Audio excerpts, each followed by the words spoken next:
नमस्कार, मैं हूं आपके साथ सोनम राव। की शुरुआत करते हैं। वित्त मंत्री सुरेश खन्ना ने योगी सरकार का 10वां बजट सदन में प्रस्तुत कर दिया है। बजट में पिछली बार के मुकाबले लगभग 80,000 करोड़ के अतिरिक्त प्रावधान किए गए, जिस पर उत्तर प्रदेश के मुख्यमंत्री योगी आदित्यनाथ ने पीसी की। इस दौरान उन्होंने क्या कुछ कहा, आइए आपको सुनाते हैं। आज की इस विशेष मीडिया ब्रीफिंग में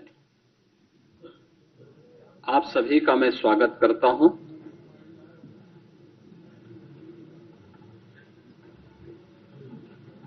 आज वर्ष 26-27 का उत्तर प्रदेश का बजट हमारे माननीय वित्त मंत्री जी के द्वारा सदन में प्रस्तुत किया गया है। उत्तर प्रदेश ने पिछले 9 वर्ष के दौरान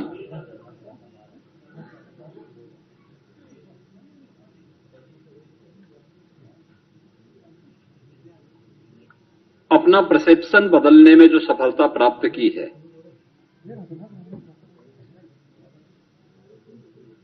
पॉलिसी पैरालिसिस से उभर करके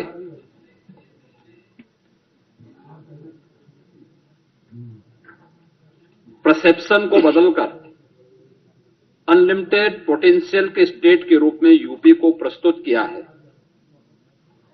आज का ये बजट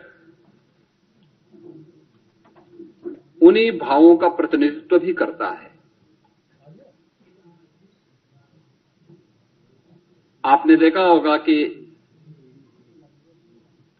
9 वर्ष में 3 गुना से अधिक उत्तर प्रदेश का यह बजट बढ़ा है, यानी 9,12,000 करोड़ रुपए से अधिक का अब उत्तर प्रदेश की सबसे बड़ी आबादी का यह बजट आज उत्तर प्रदेश के विधानमंडल में प्रस्तुत हुआ है। और अगर बजट की मैं थीम कहूं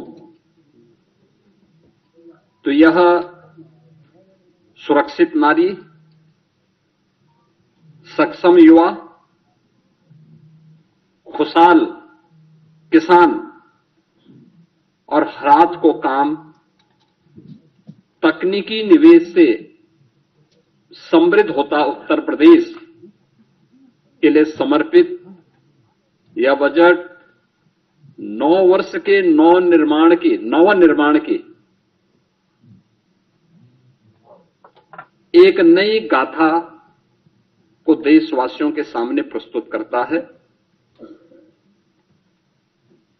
बजट की जो हाइलाइट्स हैं, जो आपने देखा है, इसमें 43,565 करोड़ रुपए से अधिक की धनराशि केवल नई योजनाओं के लिए इस बजट में उसमें प्रस्तावित की गई है।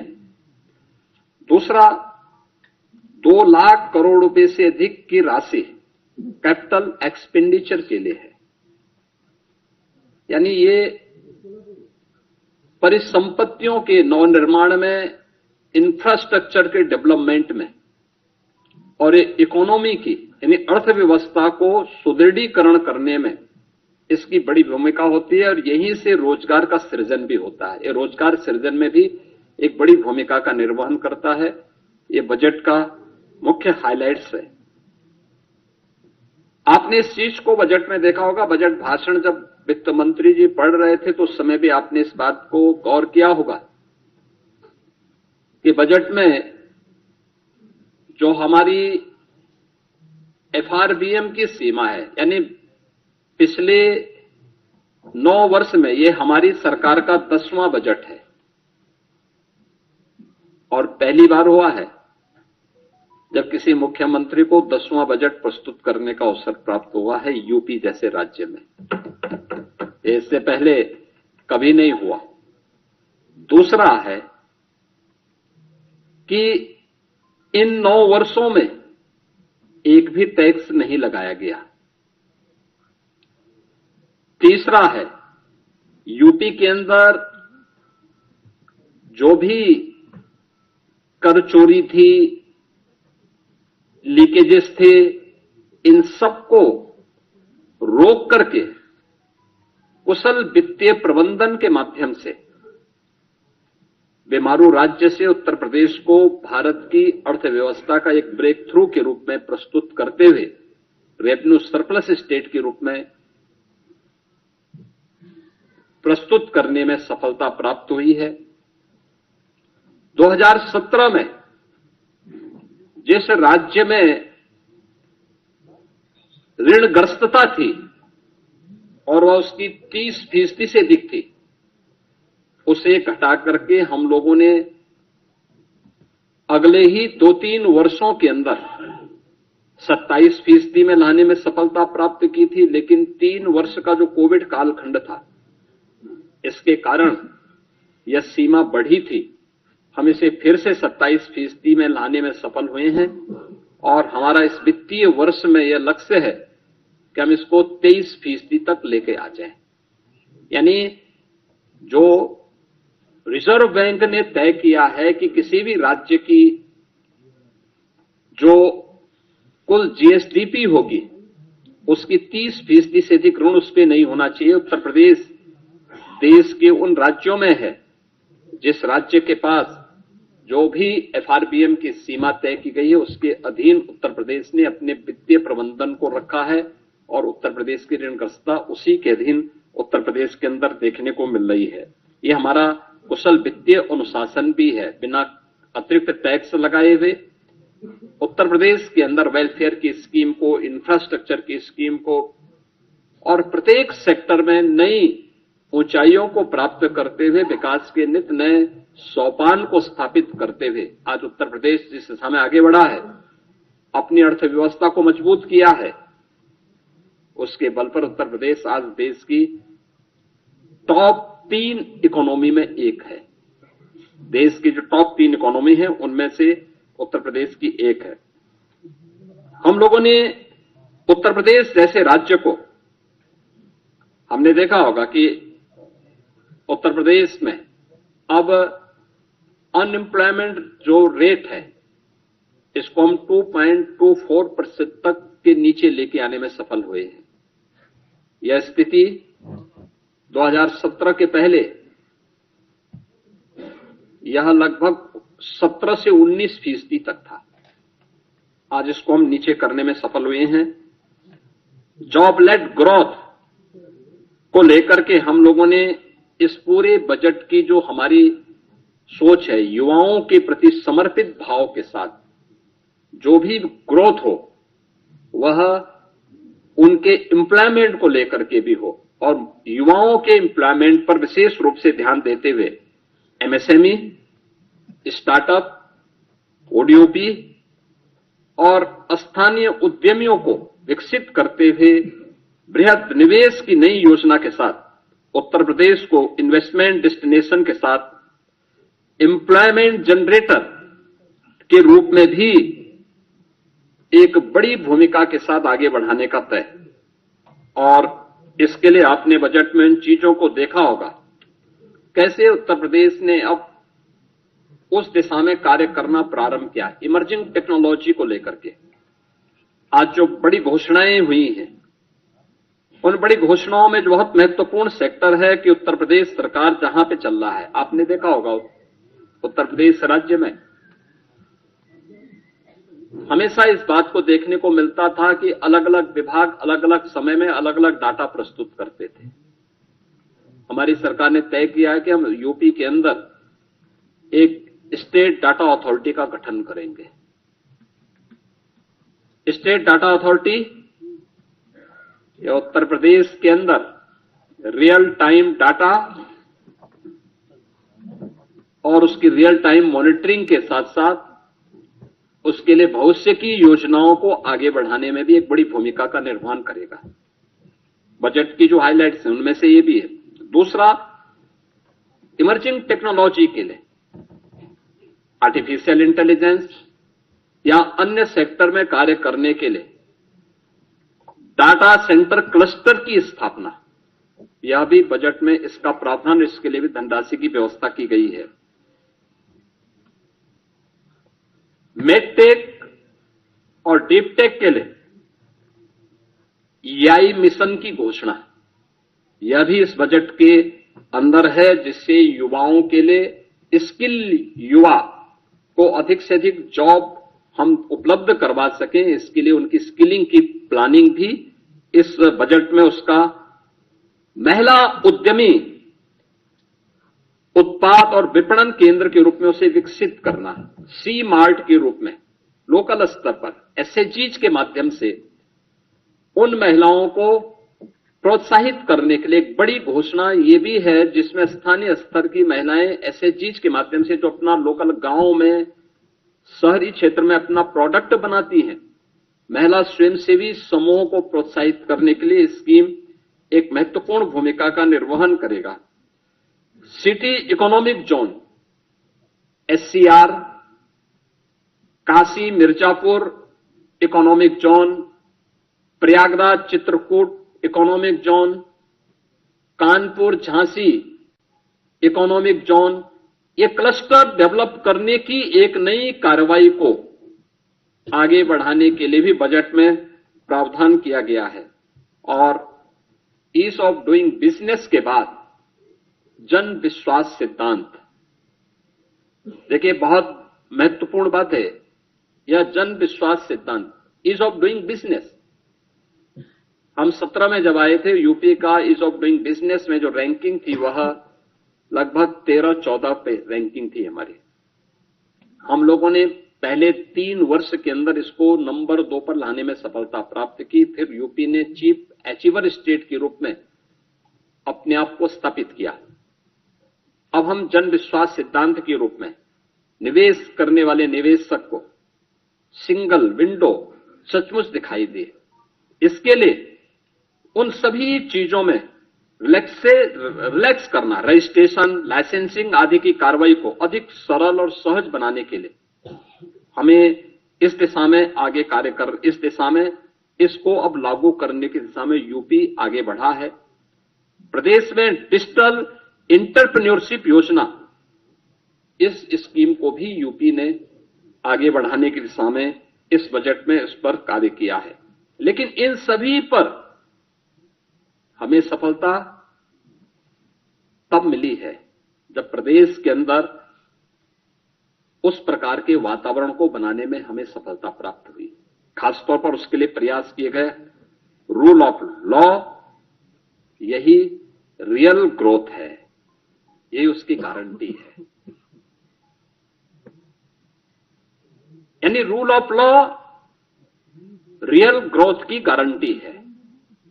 हर व्यक्ति सुरक्षा की गारंटी चाहता है और वह गारंटी आज यूपी दे रहा है।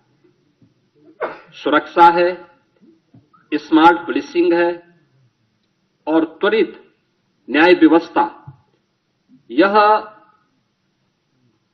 नागरिकों को भी और निवेशकों को भी, दोनों को सुरक्षित और एक भरोसेमंद वातावरण देने में एक बड़ी भूमिका का निर्वहन करता है। इससे प्रदेश में एम्प्लॉयमेंट क्रिएट हुआ है दोनों स्तर पर। अब कोई सोच सकता था यूपी में 50 लाख करोड़ रुपए से अधिक का निवेश के प्रस्ताव आएंगे? यूपी का मृत प्राय सा हो गया MSME सेक्टर, फिर से ग्रोथ करके 3 करोड़ से अधिक नौजवानों के लिए नौकरी और रोजगार की संभावनाओं को विकसित करेगा। आज ये यूपी में संभव हो रहा है, आज ये यूपी में दिखाई दे रहा है, यूपी में हुआ है। और उसी दिशा में ये बजट इमर्जिंग टेक्नोलॉजी को फोकस करते हुए आज यहां पे प्रस्तुत किया गया है। इस बजट में कुछ अन्य सेक्टर को भी छुआ गया। अन्नदाता किसान, अन्नदाता किसान भारत जैसे कृषि प्रधान देश की अर्थव्यवस्था और उसके विकास की धुरी है। हमारा यह मानना है कि अन्नदाता किसान, यह अन्नदाता केवल लाभार्थी नहीं है, यह विकास का भागीदार है। अब अन्नदाता से उसे उद्यमी बनाने की दिशा में नए प्रयास क्या हो सकते हैं, इस दिशा में एक नए प्रयास, इस विकास की यात्रा में प्रदेश का अन्नदाता भी सक्रिय साझेदार बने, इस दिशा से कृषि को इनकम बेस्ड और वैल्यू एडिशन मॉडल के रूप में प्रस्तुत करने के लिए इस बजट में उसका प्रावधान किया गया है।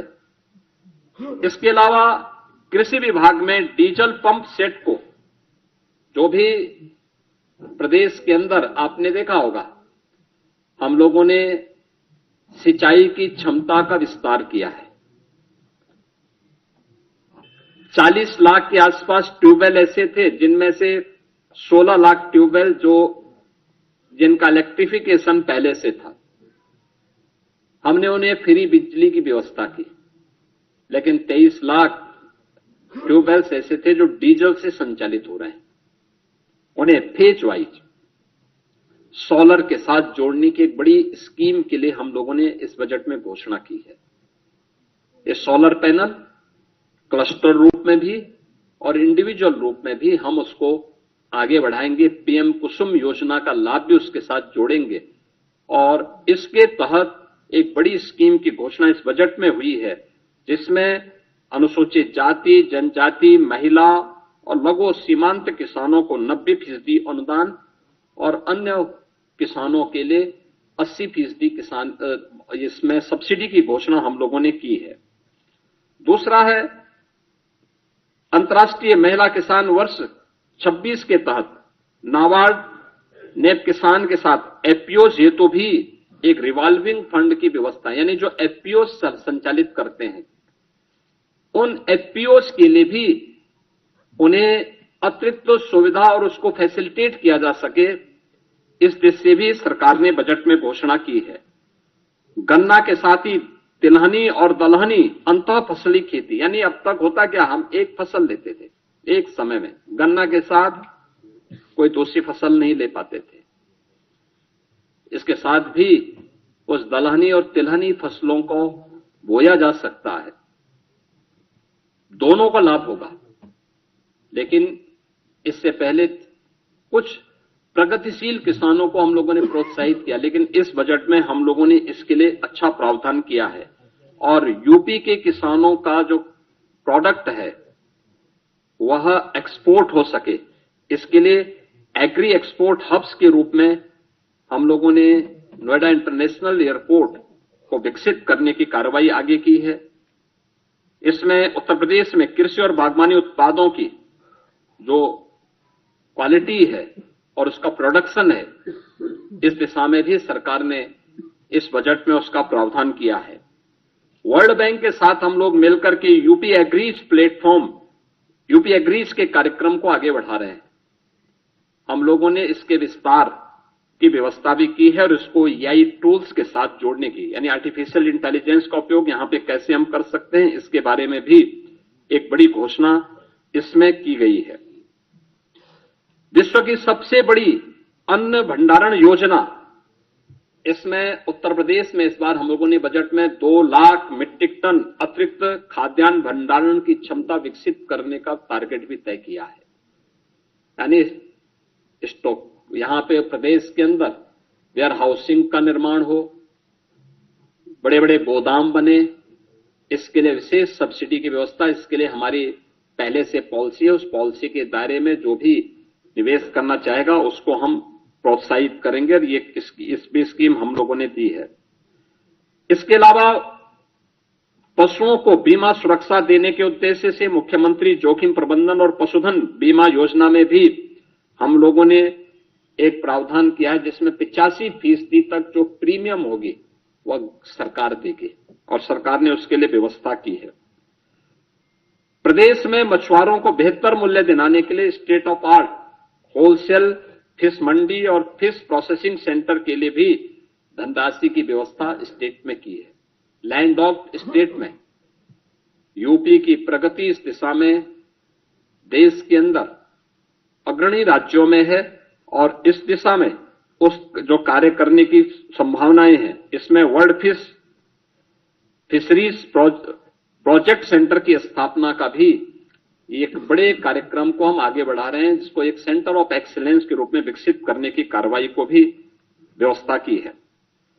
4 चीनी मिलों की क्षमता संवर्धन के प्रावधान को, जिसमें छाता मथुरा के अश्वनी और logistic hub, wearing house complex हेतु भी धनराशि का प्रावधान किया है और अन्य चीनी मिलों में भी इसकी व्यवस्था के प्रावधान किए गए हैं। मित्रों, बजट में अलग अलग विभागों के लिए सभी बजट प्रावधान में काफी वृद्धि की गई है। खासतौर पर जो बजट के प्रावधान हुए हैं, इसमें हमारा अवस्थापना और औद्योगिक विकास के लिए भी इसमें काफी वृद्धि हुई है। आगरा लखनऊ से हरदोई फर्रुखाबाद गंगा एक्सप्रेस वे की कनेक्टिविटी के लिए धनराशि की व्यवस्था की गई है। गंगा एक्सप्रेस वे से प्रयागराज, मिर्जापुर, वाराणसी, चंदौली, सोनभद्र तक यानी शक्तिनगर तक इसके विस्तार का घोषणा हुई है। गंगा एक्सप्रेस वे को मेरठ, हरिद्वार तक ले जाने के लिए भी बजट में